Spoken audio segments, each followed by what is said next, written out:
G'day guys, welcome back to Beers and Breakevens, brought to you by our new sponsor, Blue Wealth Property. They make investing in property easy for you. Make sure you go and have a look at their Instagram, Facebook. Go and check out Tony and the team. They'll lead you in the right direction. Speaking of leading me in the right direction, he's made a comeback. He's in front. Timmy Williams, our new leader on Beers and Breakevens, kills me. Oh, I tell you what, mate, it's been a grind this season. There's been weeks where I've woken up and gone, do I have to go in today to this podcast and cop the guru shit? And that's what you get that a little bit when you play the long game in SuperCoach. You generally do come from behind. You don't start too well. I don't think I've started well in SuperCoach for a number of years. And finally, order's restored. You're in the rear vision mirror, and I've got my sight sets on top spot, mate. Now, for those that are playing at home, we are directly next to each other in the ranks. I am 108. Tim's 107. 144,000 and the rest playing this game. And we are the spots directly. There is a grand total of 2 points between us. Last week there was 338. You managed to wrangle it back in. And, mate, I got to tell you, I was sitting there and when Sivo was on about 4 after 25 minutes, I was going, how good's this? I'm going to cruise in over him here. Yeah, mate. Look, I was at the Sharky Storm game Thursday night out at Shark Park, and I had Anderson get me about 14 points. Everything could go wrong. Went off just after half time. I had Brandon Smith sin-binned. I had Fafita, who incredibly started the game, played decent minutes, also got sin-binned late. And I just thought, Pappenhausen was my VC. Things weren't going well. As soon as that game was out of the way, mate, Cody Walker went nuts. Tony Starks went nuts. Sivo went nuts. And I was just like, the guru, I'm coming, mate. I was trying to tell Matty before who went good for you, and I couldn't remember. Tony Starks was the one I forgot. Yeah. Fuck, he saved my sorry ass in my draft competitions. I was okay with that. Sivo was the hard one to watch for me as a non-owner. That 30-minute, I was so confident, then he just exploded. Yeah. Two of my big trade-ins this week, big pods, were Sivo and Sean Lane, and I copped that Sean Lane no-try disaster, so I was a bit of justice getting Sivo come good. It definitely should have been a try. I felt for you on that one. We'll have a look at So I scored 527 last week. Timmy with 867. Matty's preparing for the next show. Have you got your score from the week? For some reason, the SuperCoach website doesn't seem to be working for me at the moment, which is probably a good thing because I didn't. Like, I knew it was the buy round. I was just like, I haven't prepared for this. I'm just going to close my eyes and wait till round 18. Yeah, fair shout. No, I back you. Matty's going to be that bloke that sneaks into his head-to-head final in the top 8 with just maximum trades, 5 trade boosts, and just wipes the floor. Oh, I hope so. Be unreal. When we have a look at the Beers and Breakevens group, we have got 20 in the top 100, and we're sitting 106 and 108. So top shelf pedigree. Group's doing unreal. Let's go, Brandon. He is 3rd overall in SuperCoach, 1st in our group. I think is he leading your playbook group as well? He's on top, yep. Yeah. Flying. He's doing well. Well done to Rob. He reached out to me during the week. Alex, the bearded... Jesus Christ. I was another little seizure to myself. The bearded clams. Alex, 11th overall, 2nd in our group. Jacob, he's 14th overall, 3rd in our group. Then we've got Sam, Porch Lights, 17th overall, and Mitchell, who's 19th overall, top 5 in our group. $2,000 up for grabs in that competition, obviously, in that group. That's all closed off now, though, has been for a couple of weeks, but all those guys in the running for 2,000 there, and I think we are too, just quietly. I still think we can wrangle it back in. I think it's 600 points to 1st, which means it's probably 500 points to Rob. It can be done. It can definitely be done, mate. And people really stress about, I know we're running out of time a little bit, but there's 8 rounds to go. There's 2 months of footy left. We've already seen last weekend COVID have an impact on the game, which looks like there may potentially be another bit of a wave coming, hopefully not, but the carnage that could do to teams that aren't sort of set up well enough depth-wise with a few trades in hand. Injuries, we've seen Ivan Cleary rest all his Penrith players this week, so what's not to say that he won't do it again in round 24 or 25. Things can change so quickly. So I know the people out in front, the top couple have got a bit of a gap, but things can go wrong very quickly. So I still have a bit of hope. Well, it is really interesting. I mean, I think the gap between 1 and 3, talking off the dome, it's like 150 points or something. Crazy. Which is pretty impressive. Let's get into Teamless Tuesday. Dropped yesterday. A little bit happening here. We've got the Cowboys and the Sharkies Friday night. No Thursday night footy this week. Cowboys Sharks 6 p.m. A few of the Queensland boys out here, Nanai, Toilangi, Val Holmes. The good thing is that Scott Drinkwater, with Val Holmes out, he will goal kick. He becomes a VC option for this game, in my opinion. He does, and Scotty's a bloke that I've got on my radar a little bit later on, and particularly when he's goal kicking. I know that goal kicking's not long-term for when Val comes back, but I've got Cody Walker as my only sort of potential weak link in my halves and fullback, sort of with a few jewels there. So Scotty, in the form he's in, the way the Cowboys are playing this year, I'm pretty tempted by him, but Cody's hopefully turned a bit of a corner. He looked awesome on the weekend, albeit in a bit of a depleted game there. So I'm eyeing off maybe a Walker to Scotty Drinkwater trade in a couple of weeks, but I'll give Walker a chance against the Doggies this week. They've been good with the trail back, so we'll suss it out. Britton Nakora out of this one with a 1-game suspension. Nico Hines, he returns as well. The problem with VCing Drinky is that you'll miss out on Hines, obviously, so it is going to take a bit of balls, but I personally like it up there at North Queensland. Siffer on the extended bench. That will be dependent on how many minutes he plays later tonight in State of Origin. I probably think he'll be rested. Connor Tracy does a job every single week. The fact that it's in... I was going to say the fact it's in Townsville doesn't help, but they are in Brisbane already, so they're about a quarter of the way there. Look, barring injuries, I'm expecting Siffer to maybe only play a 15, 20-minute role, in which case, Sharks playing for a top 4 spot. I think there's every chance he plays this game. If it's anything more than, say, 20 minutes, they'll probably say, look, we've got Connor Tracy there, no dramas. But fingers crossed for Siffer owners. I wouldn't be surprised if just with the really short turnaround of 2 days, 6 p.m, if they just go, let's just keep Tracy there. Yeah. But we'll see how it plays out. Could go either way. Eels Warriors Friday night, 7:55. Junior Bolo has been named. I'm probably not expecting him to play this game.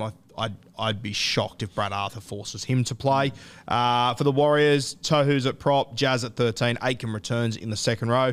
It looks like Aitken will probably stay in the second row now. I sold him a few weeks ago. A little bit disappointing on my front.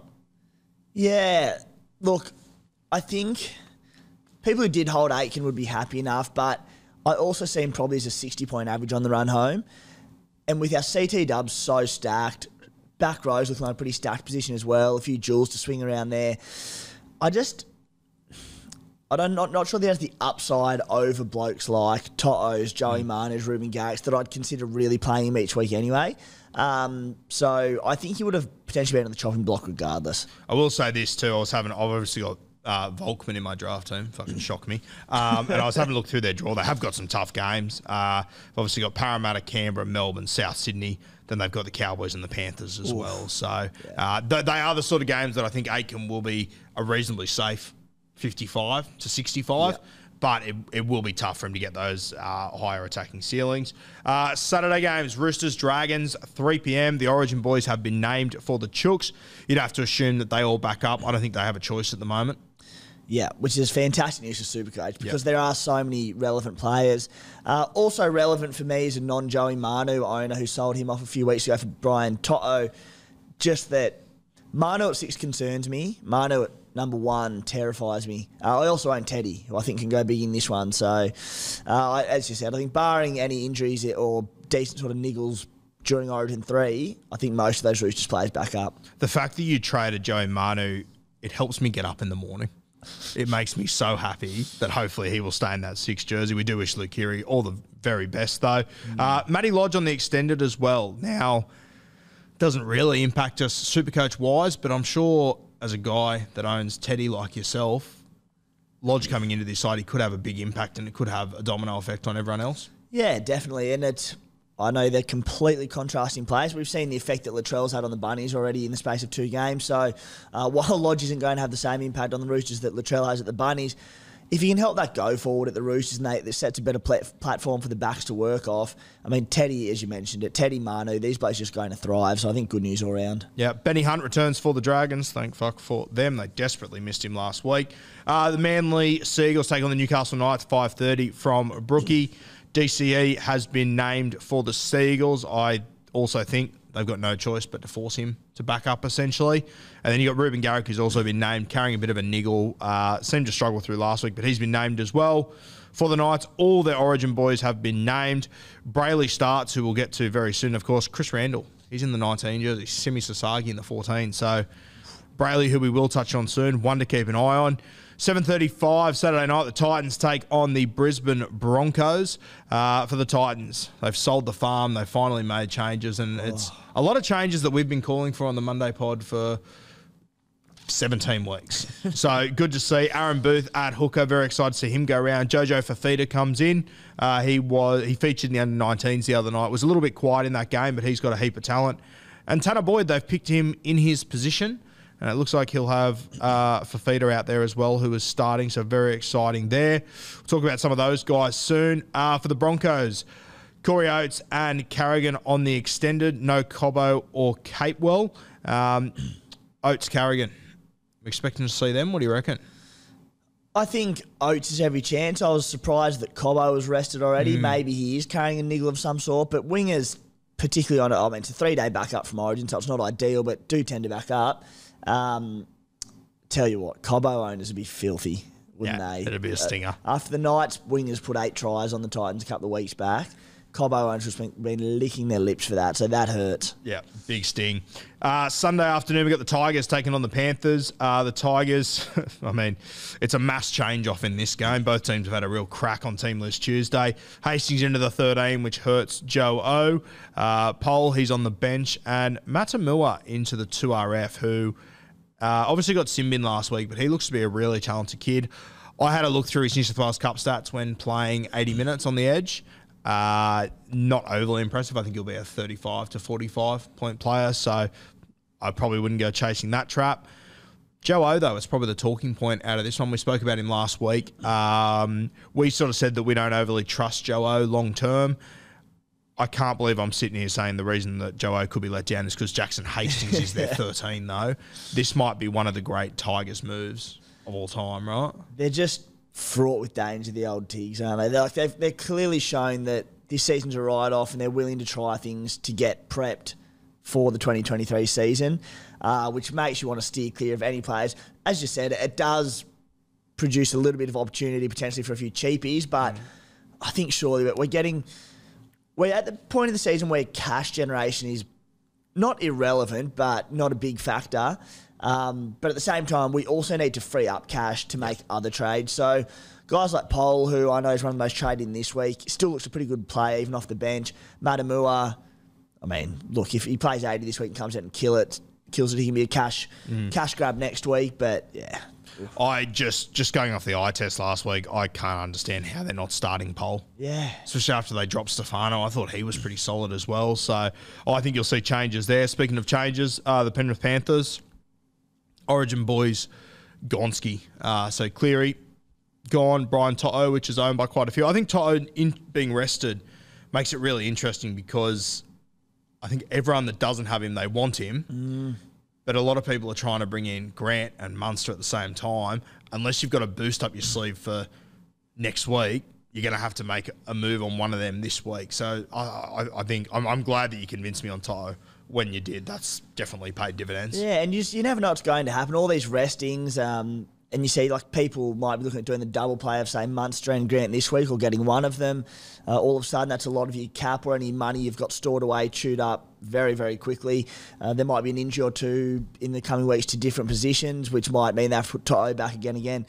I think he's, not far off sort of 700k already. If he has another big score in a week or two's time, and people might struggle to get him back in. So that's my hope anyway. Let's move to the Storm taking on the Canberra Raiders, 4 o'clock from Amy Park. Should be noted, I think the Melbourne Storm are unveiling the Cameron Smith grandstand, so they're going to be up for that one, the Melbourne Storm. They are going to be so up for this one. Yeah. Munster and Grant back in. Obviously a few outs there, but 2 losses on the trot. Felice Kafusi back too. Felice, Munster, who's missing Origin, coming off COVID. So provided he gets the COVID right, he's in for a big one. Tough week for the Raiders to get the Storm. Brandon Smith also out. Was it 3 weeks last night? Yep. 3 weeks suspension. You're a cheese owner. What are you doing? My plan for like 5 weeks since getting him in has been not really to play him at all, for him to play around 17 and score some points for me. He did well, and then to turn him into Harry Grant. So that hasn't changed. Yep, fair shout. For the Raiders, not much doing here. Great bench, as per usual, for Tapane, our boy. Yeah. My boy, not your boy. Rookie. Then we got the Bulldogs taking on the Bunnies Sunday night, 6:15 p.m. For the Bulldogs, not much doing. Still no sign of Luke Thompson. A little win for Maxi King owners once again. I sold him last week. You've still got him, don't you? I've still got him, yeah, just in that because I've got Papali'i and Taumalolo in my front row as guns. On my bench there, I've got Fafita, Andrew Fafita, that is, and Pole. So... I'm glad you pointed out it was Andrew because you had me worried for a second there. Yeah, proceed. I've managed to swing Dave Fafita into my front row. So because of that, I had no quality backup front rower. Yeah. So for that reason, I've got Maxi King still in their dual second row, front row, who if Papali'i or Taumalolo were to get injured or rested or whatever, I can swing him in there. That's not to say that I won't trade Max King. He probably will go at some stage. But while he keeps churning out the numbers he is, I'm happy to have him just as a backup there. Yeah, and I mean, I don't think I'd pick Max King over the other two, but wouldn't shock me if he squares up with them or beats them. Yeah. With his sort of offloading ability, hopefully in the dry again. For the Bunnies, all the Origin boys have been named. AJ returns on the wing. Cartwright, looks like he's got a spot on that bench as well. I was a little bit worried about this, but it's not a huge impact at the end of the day. It's not a huge impact. Well, ideally, you don't want him there, but it's not a train wreck. Yeah, like maybe it becomes a bit of an A nightmare, but at the same time, maybe we're shot for numbers come round 24 and there's been injuries and he's starting back row and you've got an extra number.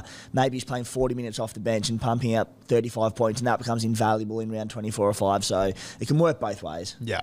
All right, let's get out the crystal ball and have a look at round 18, our Blue Wealth Hot Property Player of the Week prediction. For me, I'm going to go with DCE at Brookvale Oval. I've currently got Hughesy as my halfback in Cleary. I think Ches over the next few weeks, he could be anything. I'm going to back him to go 100 plus against Newcastle this week. Who have you got?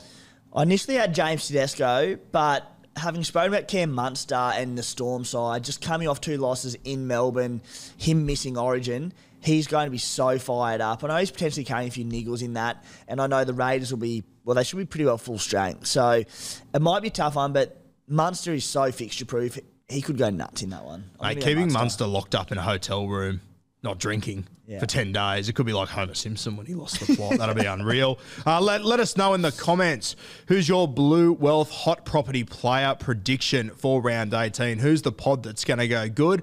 Or maybe the guy that you should be captaining simply because he's going to top the round. Let us know who you think in the comments. Hey, no Origin, no footy, make Munster go something. something. Oh, what an episode. Unreal. All right, hot topics. Now, blokes to get for the run home. I think we'll start this one off with Munster and Grant. Now, I think, is it fair to say you probably have to buy at least one of them this week if you don't own either of them? I think it's becoming more that way because of all the restings and outs this week. So, as I said, most teams will be pretty stacked this week where prior to the restings, with the full-strength squad, they'd be going, geez, I have to sit this bloke out on my 17 or this bloke. Now that players are out, you're going, all right, quality is becoming a little bit of an issue, and it would be for a lot of sides, particularly if, say, we lose someone like Sifa or James Tedesco. So on the back of that, if you can get one of Cam Munster or Harry Grant in there, who will be coming in your side anyway, and the fact that Brandon Smith's gone now means Harry Grant has to back up from Origin, basically, off the back of 2 losses, because Melbourne are now all of a sudden playing for a top 4 spot. So Grant should play big minutes. Munster, we just spoke about. So, yeah, I'd be looking to get at least one of them this week. I'm sort of leaning towards getting Munster this week. I know that obviously Brandon Smith is out. Tyron Wishart's still on the bench there. I don't think Grant will play 80 minutes backing up from Origin. So I think 5-day turnaround? Yeah, so I just think Munster scares me more. How many do you see Grant playing tonight? It depends what they do with Dearden. It's hard. It's hard to work out, If I was coaching, I would start Benny Hunt at 6. I'd bring Dearden on in probably the 30th minute. And then I would leave Dearden for the game, which means that I would probably take Harry Grant off at the 30th minute, move Ben Hunt to 9 for probably 20-25, and let Harry Grant run rampant at the end. Yeah. So if he's playing 60-65 on the 5-day turnaround, he could go 80, but it'd be a big ask, particularly if the Raiders don't show up and Melbourne do and they get out to a bit of a lead, it'll be the first bloke they pull. So for sure. It's going to be interesting to see how that one plays out. So you'd go Munster before Grant? I am, but it's hard because I think I'm similar to you. I'll be trading Ezra Mam. I look at Ezra Mam with a small break even, playing the Titans this week. I'm confident he's going to make money. And to be honest with you, I'm reasonably confident Munster's probably going to lose, not a heap of money, but a little bit. I don't think he's going to go astronomical in this game, but I just can't risk not having him. So it's a hard one, but I think I've just got to make that move now. I mean, would it shock you if Ezra Mam scores more than Munster this week against the Gold Coast Titans? It wouldn't, no. And, yeah, so I'm also doing Ezra Mam to Cam Munster. How exciting is it going to be watching Cam Munster as a pod? Yeah. And also, as a bloke who jumped on him a bit later than most earlier on this season, had to suffer through those games, oof. And this is where it's hard for me because I've got a plan to get Val Holmes next week, who we'll touch on in a minute. But if I wait, I can't wait a week on all three, or I'll have to use my last boost, which I want to save for the end. So one of them I've got to bite the bullet on this week, Munster or Grant, to be able to get Val in next week. Other guys that we're looking at for the run home, there's probably 4 names here. Valentine Holmes, Cam Murray, Fafita, Toto. We've both got Toto, thank God. Yeah. That is not something I'd want to deal with. Val Holmes, pretty cheap at the moment, all things considered. I think he's got a 16-point break even. He's been rested this week, thank God. So coming into next week, it actually lines up perfectly. I'll be going Kohler to Val Holmes, unless there's some form of train wreck this week. I can't see any reason why I wouldn't make that move next week. Are you looking at Val as well? He's a close monitor. I'm not... So my CT dub's pretty stacked. I've got Mulitalo, Taylor May, Staggs, Sivo, Toto, Talakai, and Anderson. And then I've also got Isaac Tungo in my back row who I can flip for Talakai. Yeah. So outside of Anderson, I don't not want to get rid of people. Like I'd happily get rid of, say, potentially Sivo after this Warriors matchup, potentially Staggs after this Titans matchup to make way for him.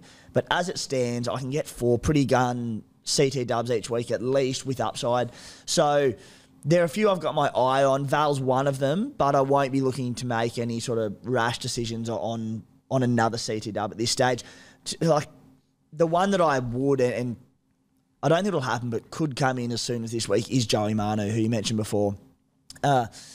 And he's pretty highly owned, so I'm sort of looking for a few more pods. But I've got a few pods in my side now to differentiate myself a little bit. But like if Joey Manu, if Teddy doesn't back up from Origin, which we think he will, but any sort of niggle, 3-day turnaround, Manu plays fullback, that terrifies me against the Dragons. Yeah. Like, he tons up. It's as simple as that, because he'll have about 68 runs. Yeah. And I personally don't think Manu will be that far off turning up at 5'8". Exactly. So realistically. And we don't know. We know Q's back at training.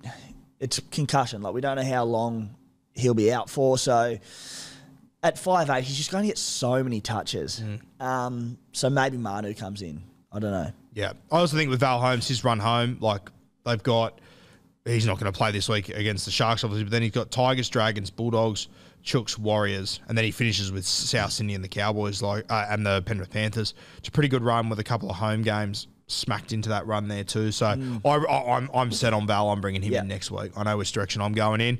The other name we're going to talk about, Fafita, back starting this week. I've got 10 trades left, so that's my advantage at the moment, and my plan was to sort of hold them for the very back end. I'm sort of thinking I might splash 4 in the next 2 weeks. I think I'm going to bring in Fafita this week. I think I'm going to trade Talakai, who's not playing, or who I don't think he might play this week. And I think that as much as I've been leading the bandwagon of do not sell Sifa Talakai, I know he's got the upside. I know he's got the ceiling, but if he does what he's done the last few weeks, which hasn't been bad football either, that's the thing. It's not like he's been playing poorly. He's been playing well and not really excelling. I'm going to be kicking myself, and I just think Fafita could be a great pod this week. And I don't think people have as many trades as I do, so I don't think many people are going to be able to bring in Fafita.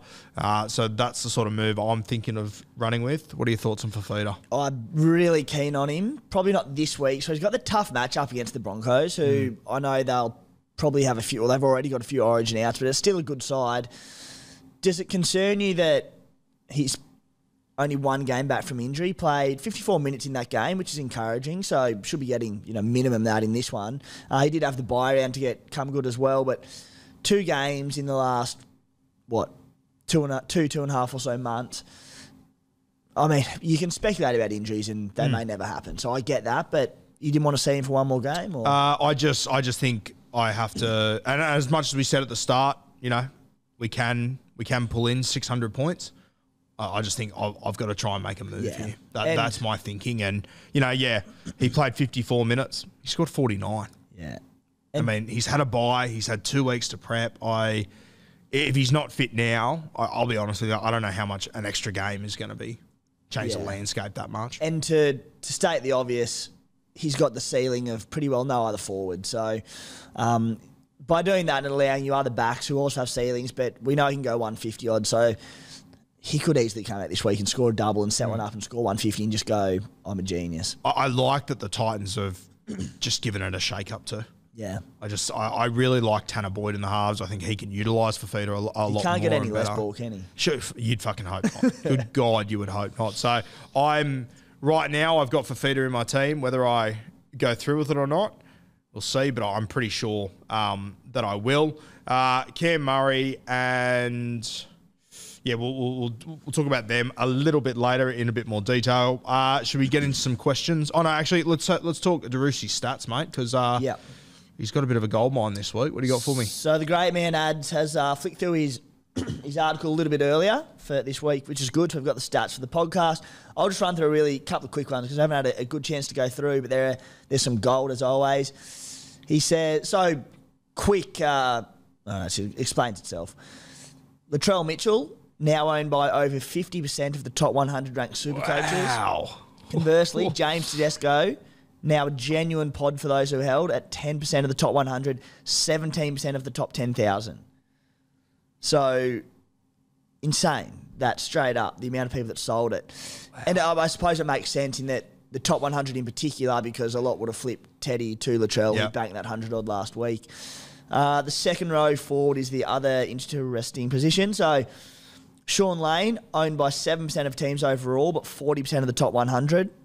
So, pod, but amongst the top-ranked teams, not so much. People flock to him. 14% in the top 100 still have Ryan Madison. In a week where people are pretty scarce on numbers, it's pretty intense. 14% of the top 100 still have Ruben Cotter. That is super patience for a bloke who could come back and play limited minutes. Yeah. What's Fafita at? I think he's at 0, isn't he? Fafita, should be very, 0 still. Very, very close to 0 for him. So, 0%. 1% of the top 1,000, which then drops back to 0% of the top 5,000. So, there's an absolute bugger all amount that own him. Yeah. Hooker's probably an interesting one. What have we got here? Harry Grant, 42% of the top 100 held on to him. That's concerning. It's very concerning. 53% of the top 10,000, so fair few. Api Coruscant, out this week, obviously 24% of the top 100, 25% of the top 10,000. So that's like 60% of people that either have Cotter or Grant in the top. Nuts. So you'd imagine a lot of people will be flipping Coruscant to Grant this week. Yep. Seems pretty straightforward. So then Cheese is also 36% of the top 100, 30% of the top 10,000. So Smith or Coruscant to Grant will be very popular this week, which makes him scary. Yeah, very scary. All right, let's get into some questions. The first one comes from Harper Williamson. Trade Stags. I don't have him. You do.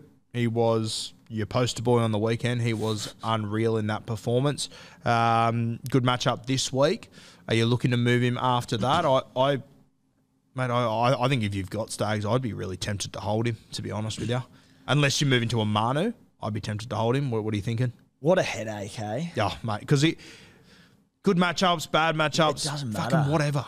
He is good enough to handle and do a job on anyone. Yeah. Prior to the outs, particularly with the Penrith boys, I was probably going to sit him this week just because I said he doesn't score well against rubbish teams, and then he'll ton up against the Panthers turned up against the Roosters and Panthers back-to-back earlier this season, backed it up with 37 against the Dogs. The week prior to that double, the 2 tons, he got 38 against the Warriors. Make sense of that. The only thing I would say to you this week, and I would 100% be playing him. I'm playing because Cobbo's not there. Yeah, that helps. And I feel like when Cobbo is there, it's a case of just get him early ball and let him do his thing. Whereas Pierre put himself in some good positions the other day and just didn't get the ball at the right moments. That's why I like Stags this week. Yeah, so but definitely hold this week, play this week, and then after that they run home. It's pretty well soft game, hard game, soft game, hard game the whole way home. So in terms of a matchup-based player, he's a fine hold if you're scarce on trades. If you can turn him into a Joey Manu or something, say next week, then so be it. Yeah. All right, our next one comes from Cooper. He says, with a 96 break-even for Harry Grant, should I wait a week? I am waiting a week on Harry Grant. The 96 break even helps. What do you reckon? Yeah, just you can wait a week on him, but don't make it because of the break even. Like, money cannot be that big an issue this late on. I'll tell you what, with my situation, I'm scraping him by a couple of bucks here or there. I should be okay. I'm pretty confident I'll be okay. Of course you are, mate. Kissed on the arse this season. If it was me, I'd have been $100 out. Yeah, right. It's good to see Mike Acevo come out of the car park to score 2 tries for you. Our next one, it comes from Mefam Tim. Sell Matto. I don't have Matto. I don't think you have Matto either. Another one that we got a little bit lucky with, I think, how it's all played out. Well, we did in the back half of the season. I started the year with him and he did his hammy. So speaking have you mentioned that before? Could be the first time. Proceed. What are we doing? We selling Matto or not? I'm hesitant, but I'd say probably not. Only because we know how good he is when he comes back. And the other thing, to my knowledge via NRL Physio, obviously, where all my medical knowledge comes from, is that it's a rib cartilage issue and it's real pain tolerance as opposed to aggravation. So when he does come back, hopefully he comes back into his regular minutes. There's minimal chance of getting hurt again or flaring up that injury. So based on that, particularly with a lot of people selling off, you'd love to have him for the run home. What would you do? I don't know. To be honest with you, as I said to you a couple of weeks ago, I sort of decided that I was never going to get Matto. And I think that'll sort of be the avenue I go down. Without looking at him really closely, I would be, if I had Matto, I'd be trying to move him to Fafita this week. Yeah, it's a good trade. That would be my play. It's like when I haven't known Payne Haas all season and there's just been questions, what to do with him. It's one that I've just tried not to register in my brain because it's not my problem. He just doesn't exist. I don't want to deal with him. Yeah, no, I agree, mate. Next one comes from Zach Logan. Who is more important to get this week, Teddy or Munster? Cracking question, this one. It is, and I think you just have to go Munster because Teddy might not back up for Origin. The other thing, we know that the Dragons beat them earlier on this season, so the Roosters very well may not get out to a lead. But if they do, and Teddy happens to have not been in and amongst a few of the tries, first one to get spelled again. So I just think Munster, who should be fresh, Teddy, I'd go Munster first. Are you, without getting doctory for the second time this week, you worried about Munster coming off COVID and whatnot, or not a big enough concern to? If there's anyone that I think can overcome just about fucking anything to put on a mad dog performance, the COVID players seem to be coming back from COVID quite well, and it obviously hits everyone differently. So I'm sure if he's not well enough and it has hit him negatively, particularly negatively, he won't play. So I'm happy for that, and the fact that he's missing Origin. I wouldn't get him back this week if he was to play Origin and back up because there would be the niggles, there would be fatigue, that sort of things come in. But the fact that he's had the week off, I feel a lot better about bringing him in. As strictly a Cam Munster owner and nothing more, just looking at his performance against the Canberras, would you rather Queensland win or lose tonight in Origin? What's going to piss Cam Munster off more? The fact that they lose and he's not there, or the fact they win and he's not fucking there to enjoy it? If Queens, it's an awesome question, but I don't know. Well, he's not a drinker anymore, so true. But if Queensland lose, he will go mad on Sunday. Yeah, but I still think if they win, he'll be fucking filthy. Yeah, poor bastard. Mate, the next one's a really interesting one. Comes from Dylan Earl Turk. Sends a question just about every week. Dill, thank you for your support, mate. Brayley is a prod of the Jaden variety. I thought he looked unreal on the weekend. I was so impressed with his performance. In his first game back, I don't think he's played cup footy. He looked back to his best almost immediately. Service was unreal. Running game was great. Set up a good try for Mitchie Barnett. I think he's a guy that we can seriously look at over the next few weeks. Mate, no one loves a good prod like me. And Jaden Brayley, he was good, wasn't he? And I suppose the question here is, well, he's ticked his first boxes in terms of looking fantastic on return. Made one scoot there and cut through him, just looked brilliant. Another one for the old physio. He's a busy man, but we know coming off ACL injuries, players typically return quite slowly, particularly with SuperCoach scoring. It was an Achilles injury, wasn't it? I can't even remember. I'm pretty sure it was. So we'll do your own research there. Yeah, but I think it was an Achilles injury, in which case I wonder how the difference is coming back from that as opposed to an ACL. Because if it is similar to an ACL and it's a slower process, I'd be concerned just purely from history, even though he did pass the eye test. But the other thing, he's only available at hooker. And there are so many good hookers out there. Between Harry Grant, who's a must-have in my opinion, Damien Cook, who I was thinking, I'd like to get him, but I've got Reece Robson, should I say, and I'm happy to hold him.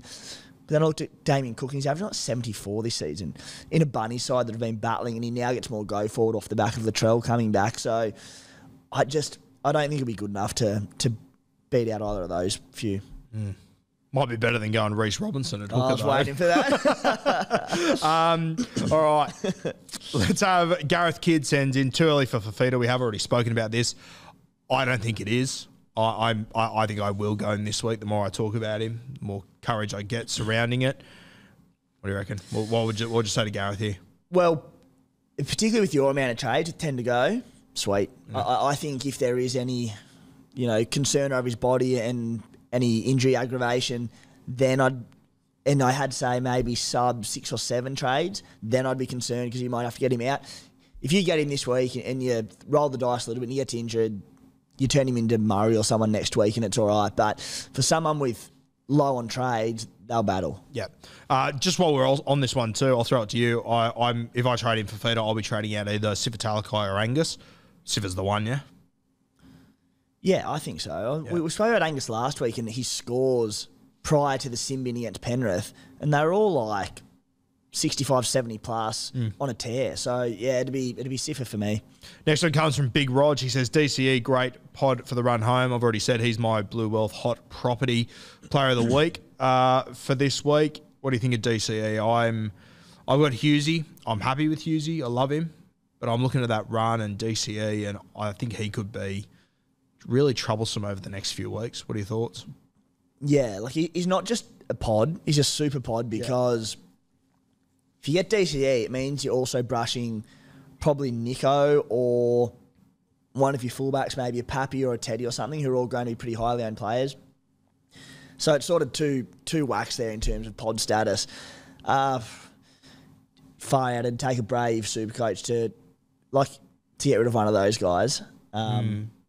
Like it'd nearly have to be Nico, would it? Because you'd run Pappy at fullback, you have Cleary as your starting half, maybe Nico or your second fullback spot. It could be your second fullback spot, so you could shift Nico down. That's where I've got Nico at the moment. Yeah. That's where I've got him at the moment. I also think with DCE that Manly aren't going to rest guys. They can't afford to rest guys, and that means you'll have the DCE Olakwatu combo, which could be massive for you. I think I would want to see Ruben Garrick out to see him goal kicking. Okay. Because then you're adding, maybe 15 odd to his score any week. Plus, if they have blowout wins, he could kick 7 or 8 goals. But look, if you're looking to make up some ground, you can't do much better than him, can you? Yeah, I think it'd be a really good pod play. I wish that I could do it myself. Brandon Jones says, is Cam Murray worth a buy? I haven't really looked at Cam Murray too much. I'm not convinced he plays huge minutes this week or plays at all. We'll wait and see. He probably has to, realistically, with how Sydney going. But Cam Murray, you looking at him for the run home? Oh, yeah. Yeah. Love a bit of Cam Murray. He'll be into my side at some stage, I'd imagine. And for the reason you just said, just minutes are possibly a bit of an issue this week. But I'm getting him cheap as well at 580k. So he's averaging 72 for the season. Played 72 minutes against the Eels, but he did get managed a little bit over the origin period. So played 53 minutes against the Dragons, 46 minutes against the Titans, despite this season averaging 67 minutes. So I think with the Bunnies playing for a top 8 spot, potentially sort of top 4 if they do go on a tear with Latrell back, if they can keep this form up, we're looking at, he's got so much attacking upside. He's such a gun. So, yeah, Cam will be in my side potentially as soon as next week at sub 600k. I'm going to hope that he doesn't go berserk over the next few weeks, and hopefully I can sort of move Pole to him in maybe 2-3 weeks. I'm going to have to see how I go with that. I think I'm sort of going to prioritise Fafita over Cam Murray, which is a bit of a punt, but I just want that pod play. Try and make some moves up there. Our last question from Massimo, is Taumalolo a keeper? I am really struggling with this one. I've got IPAP, Taumalolo in my front row. I've got Tapane in my 2RFs at the moment. So Taumalolo was a guy that towards the back end I could let go of to bring Tapine up, and Taumalolo could be my ticket to a Cam Murray a little bit later as well. What do you think on Taumalolo? I'm really torn. I'm more than happy with him. So I'm just going through his scores. Outside of his 2 injury-affected games in round 10 and 11, he hasn't scored under 50 this season. His last 4 scores leading into a freshen up in the bye week in round 17 were 56, 57, 89 and 80.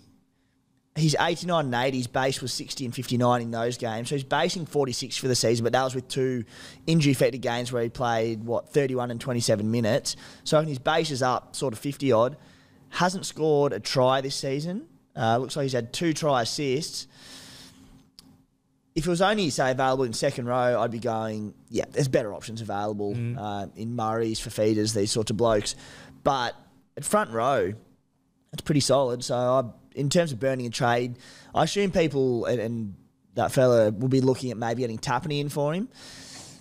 And yeah, Tapine on form is probably a bit of an increase, but Taumalolo could also match him. For the sake of a trade, is Tapine going to be that much better than Taumalolo?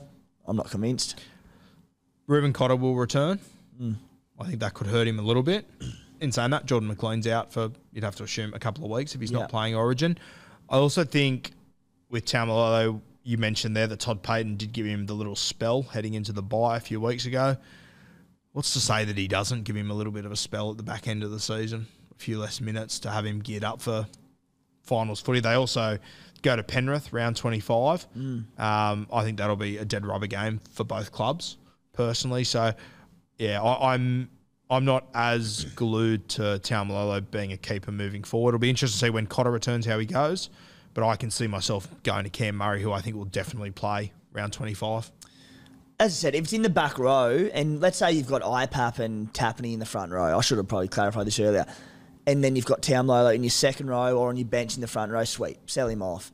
But I think a lot of people would be in my situation where they've got him and IPAP in the front row. Yep. And I'm more than happy to run with them 2 until one of them gets injured or loses minutes or anything like that. Yep, fair shout.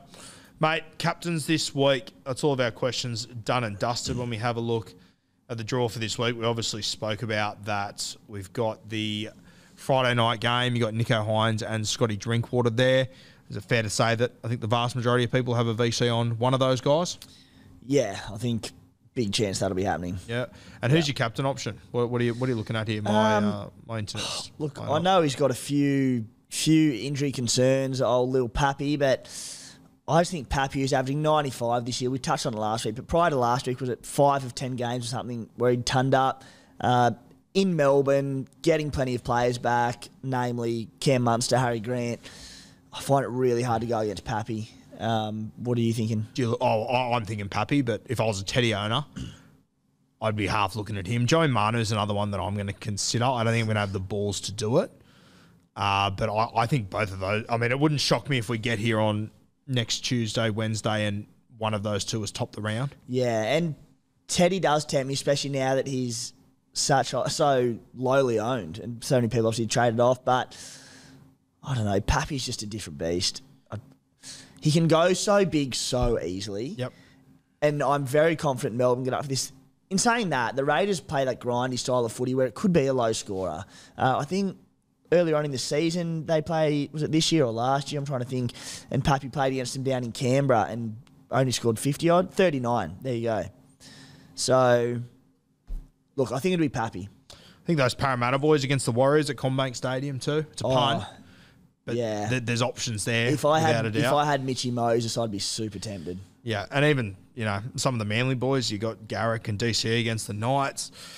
There's a couple of interesting ones here. I mean, Latrell and Cody against Canterbury as well. It's not a terrible shout.